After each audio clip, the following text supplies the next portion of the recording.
President Trump accused former President Obama of wiretapping Trump Tower, of all places, before the election. Now, that claim was provided without evidence, and it really has dominated the news. Chief investigative reporter Craig Cheatham examines how and why wiretaps are approved. Craig and Tanya, today the I-Team examined 50 search warrants approved by local federal judges in the Southern District of Ohio. Some of those search warrants included requests for wiretaps that were used to track the location and conversations of suspected drug traffickers in the tri-state.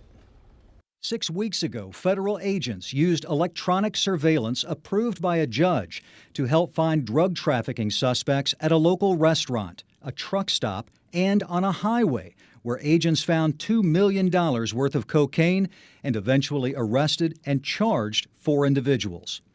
Applications for search warrants that include wiretapping are presented to a judge.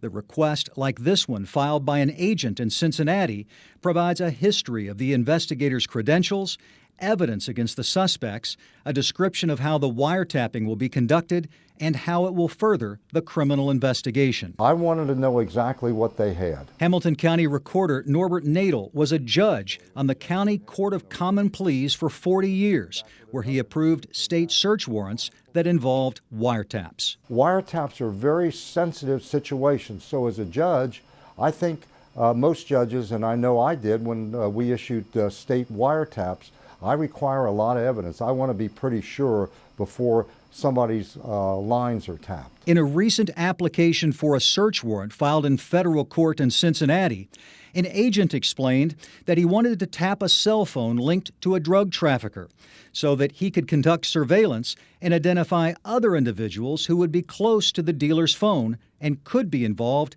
in the conspiracy.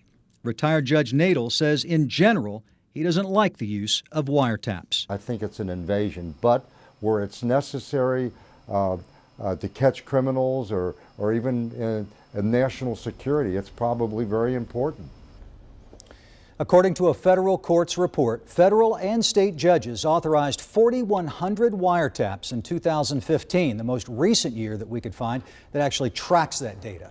That's nearly double the number of wiretaps approved a decade ago, but it still represents a very small percentage of the millions of criminal cases filed every year in the United States.